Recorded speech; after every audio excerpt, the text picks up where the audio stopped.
Dan latihan perang ini kan menjadi sinyal utama, kalau menurut saya itu sinyal utama bahwa Iran itu tidak berdiri sendiri, tapi kita ada pendukungnya, kita ada backbone, ada backingannya yang lebih kuat. Isu yang menarik ya, yang belakangan ini menjadi buah bibir. Nah, yang salah satu yang menarik adalah isu di internasional terkait soal serangan atau persiapan perang antara Amerika dan Iran. Sementara di satu sisi, di Amerika sendiri, Board of Peace gitu ya, sedang mengadakan pertemuan, termasuk juga mengundang Presiden Prabowo Subianto dari Indonesia untuk hadir ke sana. Nah, ini sebenarnya seperti apa gitu? Nah, bagaimana situasi yang terjadi di Timur Tengah dan terus kemudian apa sebenarnya manuver yang akan dilakukan oleh Amerika Serikat termasuk dengan mengundang Indonesia ke Board of Peace. Bersama dengan saya sudah ada kawan-kawan redaktur dari Internasional Sindo, ada Mas Imin dan juga ada Mas Andika. Nah, ini kira-kira gimana nih? Kalau menurut Mas Andika dulu dah. Ini apa kita bahas tentang konflik dulu ya antara Amerika dan Iran yang memanas nih. Ini sebenarnya seperti apa sih situasinya sekarang? Kalau situasinya ya antara panas dan dingin ya. Kalau yang dingin kan kemarin kan sudah ada di Jenewa ya, di mana antara Amerika dan Iran sudah menyepakati istilahnya itu guidance principle. Jadi guidance principle itu kesepakatan awal untuk perundingan selanjutnya. Jadi sudah ada titik temu dan titik terang untuk perundingan negosiasi nuklir. Tetapi di sisi lain itu kan seperti hari ini itu kan Iran sudah ini ya sudah mengumumkan untuk menyetop itu Selat Hormuz itu kan. Itu kan Selat Hormuz itu kan akan menjadi lokasi ini latihan perang antara Iran yang diikuti Iran, kemudian Cina dan Rusia. Latihan perang ini kan bukan hanya latihan perang internal, tetapi dengan melibatkan pihak lain yaitu Rusia dan Cina yang istilahnya menjadi pendukung utama Iran. Dan latihan perang ini kan menjadi sinyal utama, kalau menurut saya itu sinyal utama bahwa Iran itu tidak berdiri sendiri, tapi kita ada pendukungnya, kita ada backbone, ada backingannya yang lebih kuat gitu. Apalagi kedua negara itu juga mengirimkan kapal-kapal perangnya kan ke Selat Hormuz tersebut. Apalagi Selat Hormuz itu kan diprediksi akan menjadi titik medan perang yang sangat nanti ketika akan invasi itu akan menjadi istilahnya rencana seperti penenggelaman kapal ini kan ya, kapal induk Amerika yang sudah distrategikan oleh Iran dan akan istilahnya Amerika juga akan membombardir itu kan rencananya akan membombardir kapal-kapal perangnya gitu. Jadi seperti itu. Jadi panas sebenarnya dinginnya. unjuk gigi Iran dengan menggandeng Rusia dan Cina untuk berhadapan dengan Amerika. Iya, dan itu kan belajar dari pengalaman di Venezuela ya. Jadi kan ketika di Venezuela kan tidak ada backing secara terang-terangan. Dan ini kan sudah dengan mengirimkan pasukan tempurnya dengan armadanya itu kan menjadi menunjukkan bahwa kita itu solid itu seperti itu. Nah, kalau dari Mas Imin sendiri melihat situasi kemudian Amerika ini mengadakan pertemuan Board of Peace gitu yang kayaknya kontradiktif banget gitu dengan apa yang terjadi di Timur Tengah. Nah, ini seperti apa sih sebenarnya manuvernya? Kalau saya melihat Board of Peace itu kayak semacam paradoks ya. Namanya saja Dewan Perdamaian. Tapi ketuanya Presiden Donald Trump justru mengumbar ancaman perang di mana-mana. Pertama menculik Presiden Venezuela Nicolas Maduro misalnya. Kemudian mengumbar ancaman lain di negara Amerika Latin seperti Meksiko, kemudian Kuba. Nah, yang mengerikan di Iran ini mengerahkan 2 kapal induk US Abraham Lincoln dan US Gerald Ford. Kemudian beberapa lusin kapal perang, hampir 80 jet tempur, termasuk jet tempur siluman F-35 dan F-22 Raptor. Kalau namanya Dewan Perdamaian kan harusnya mengimplementasikan perdamaian. Faktanya justru mengancam perang. Meskipun berdalih bahwa penggunaan kekuatan untuk negosiasi. Negara mana sih yang mau negosiasi dengan istilahnya kepalanya ditodong senjata? pasti akan pikir-pikir itu. Nah, kita lihat saja nanti seperti apa Iran itu. Iya, benar-benar. Dan ini menariknya adalah sebenarnya apa di balik pertemuan ini gitu, kira-kira kalau menurut Mas Andika? Pertemuan yang Port of the Peace itu ya.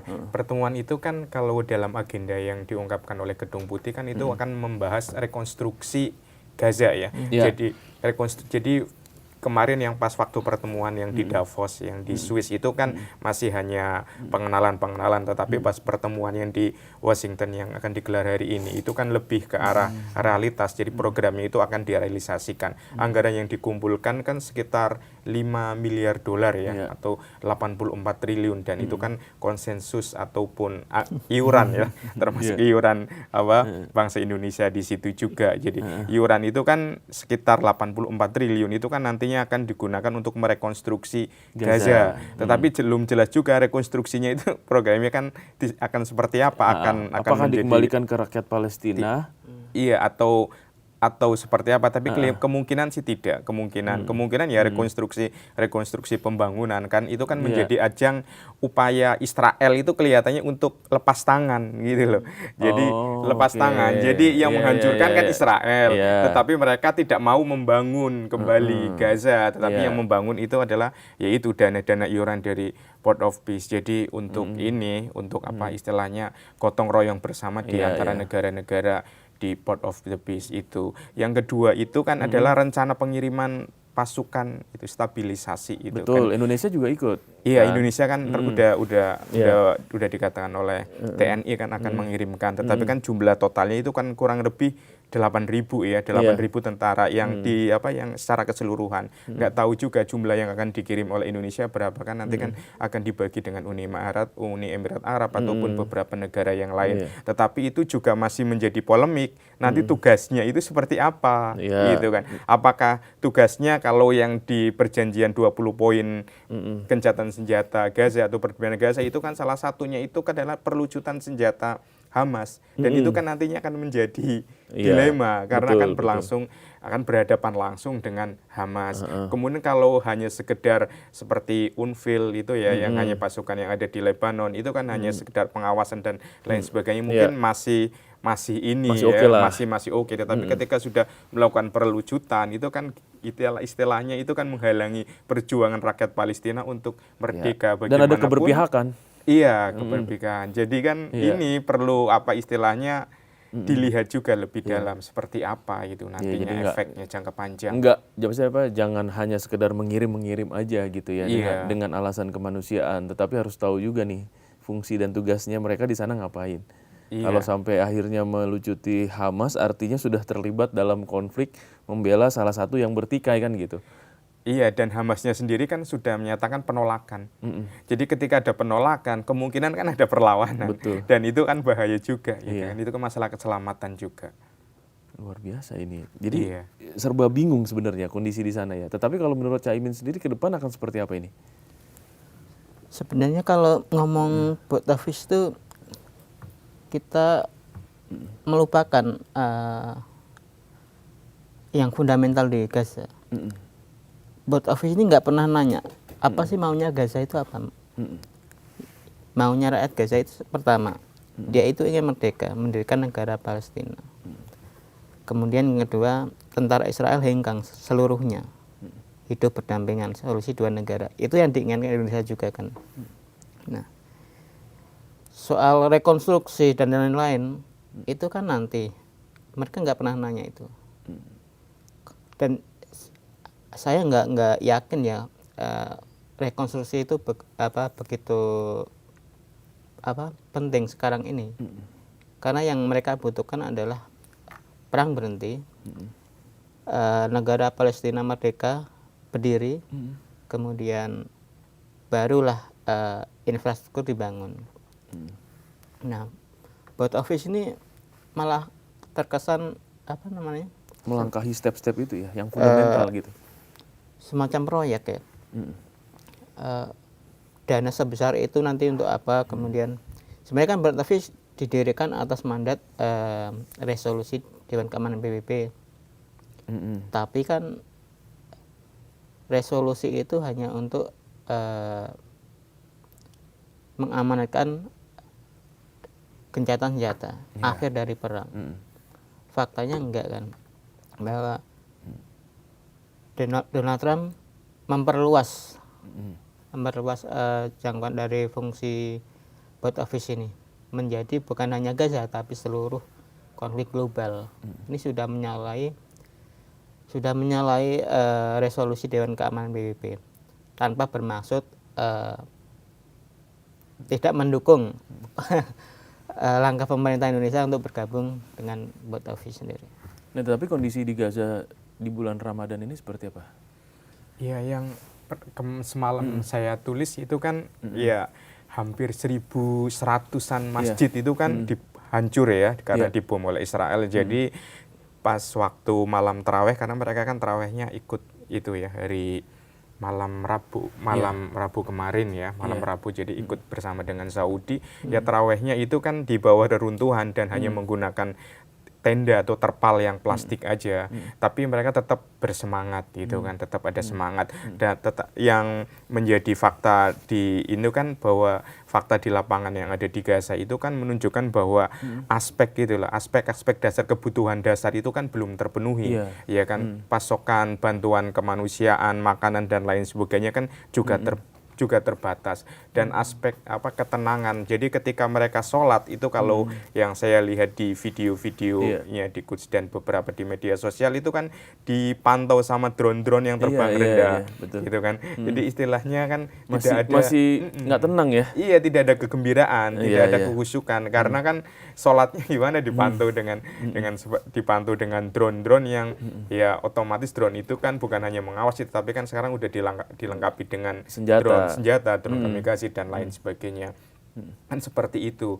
Jadi ya ini, apalagi sekarang rumah sakit di Gaza itu kan juga sebagian besar kolaps ya, sudah hancur. Jadi pasokannya juga ini sudah pasokan obat-obatan sangat minim. Apalagi ada riset terbaru itu kan bahwa jumlah kematian ataupun warga yang meninggal di Gaza itu sekarang itu kan justru bertambah semakin banyak karena banyak orang yang terluka itu kan, yang sakit itu kan meninggal gitu.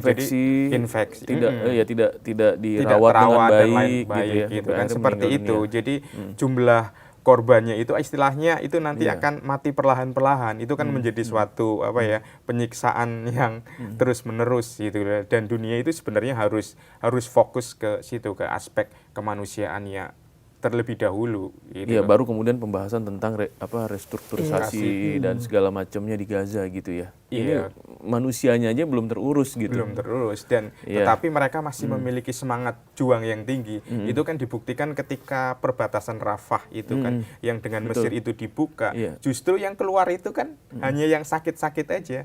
Justru malahan banyak warga Gaza yang masuk. Ini kan menjadi tanda menjadi tanda. Berarti ketika penindasan, penjajahan dan gempuran itu terus-menerus dilakukan oleh Israel, tetapi mereka tetap ingin mempertahankan tanah airnya. Seharusnya itu harus dilihat dalam bagi bangsa Indonesia ketika ini mengambil posisinya. Itu harus direkam dengan baik ya, bahwa mereka hanya melepas orang-orang yang sakit, justru orang-orang yang sehat yang sudah balik. Yang dari Rafah dari Mesir gitu ya, balik lagi ke Palestina, ke Gaza gitu. Walaupun Israel kan pernah melakukan campaign ya, jadi membujuk warga-warga Gaza itu untuk keluar dari Gaza itu kan dengan diterbangkan kan, pernah ke Afrika Selatan, kemudian ke Ghana dan beberapa negara lain. Pengusiran secara halus. Dan itu kan menggunakan yayasan-yayasan, itu menggunakan konspirasi. Tetapi itu pun tidak terlalu diminati. Iya, tapi akhirnya mereka tetap akan kembali lagi ke situ. Gitu. Nah, kalau Caimin kemarin sempat ada cerita juga, katanya ada imam masjid juga yang ditangkap ya, itu Masjid Al-Aqsa atau Masjid Al-Aqsa. Masjid Al-Aqsa benar ya? Itu gimana? Ya itu kalau saya melihat potret dari pelanggaran norma agama ya yang dilakukan Israel. Perdana Menteri Benjamin Netanyahu selama ini mengklaim bahwa tentara Israel itu tentara paling bermoral di dunia, katanya gitu kan. Faktanya dia mengabaikan norma-norma yang fundamental seperti kebebasan beragama aja dilarang. Kemudian kemarin ada pengakuan tentara Israel yang di video ini tuh dia membunuh, memperkosa. Kemudian video-video yang membakar Al-Quran itu kan viral. Itu kontradiksi dengan klaim yang selama ini digambar-gambarkan rezim Zionis Israel. Tapi itu benar ya memang video-video tersebut ya? Itu pengakuan mereka sendiri. Kalau bukan apa namanya, bukan AI, bukan klaimnya, bukan klaimnya jurnalis, bukan. Tapi benar-benar pengakuan tentara Israel. Iya, tapi ini juga masih menjadi dilema berarti ya, bahwa kondisi di sana sebenarnya belum 100% stabil.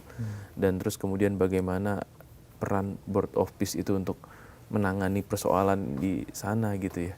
Iya, yang fundamental tadi yang disampaikan juga belum selesai gitu. Iya, dan apalagi sekarang kan Israel itu sudah melirik tepi barat ya, dia membuat undang-undang khusus di mana warga Israel itu diperbolehkan membeli tanah. Di tepi barat ya? Di tepi barat kan Yerusalem sama Yerusalem Timur, di situ kan ada Masjid Al-Aqsa gitu kan. Selama ini kan wilayah itu merupakan wilayah pendudukan dengan upaya pelegalan warga Israel gitu kan bisa membeli tanah, maka ya itu sama dengan sama dengan aneksasi, sama dengan pencaplokan yang lebih ini kan, lebih dalam sekali, lebih luas. Indonesia itu kan termasuk dari 80 negara yang anggota PBB yang ikut mengecam aturan tersebut. Tetapi kan kecaman ataupun kritikan itu kan nggak ngaruh nama Israel selama ada Paman Sam yang selalu mendukung. Dan Yordania itu kan sangat ini ya sebagai negara yang diberi wali untuk menjaga Masjid Al-Aqsa itu kan sudah ngomong ketar-ketir. Ketika tepi barat sudah dicaplok, maka yaitu Yordania, Suriah berikutnya akan merembet dan dalam rangka mewujudkan Israel Raya tersebut. Yang paling cukup berani untuk melawan Israel kan sebenarnya kan Iran ya.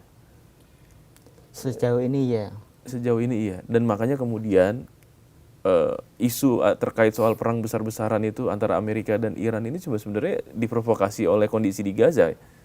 Iya, diprovokasi oleh Iran, diprovokasi oleh Israel, karena kan Israel memiliki kepentingan agar tidak ada negara, istilahnya tidak ada negara di Timur Tengah yang lebih kuat dari Israel. Tidak ada negara di Timur Tengah yang memiliki nuklir selain Israel, gitu kan. Jadi dia tidak ingin ada pesaing, tidak ada negara-negara di Timur Tengah yang tidak tunduk sama dia gitu ya. Jadi dia akan jadikan musuh. Ya sekarang Suriah sudah di tangan. Irak kita kan sudah semua.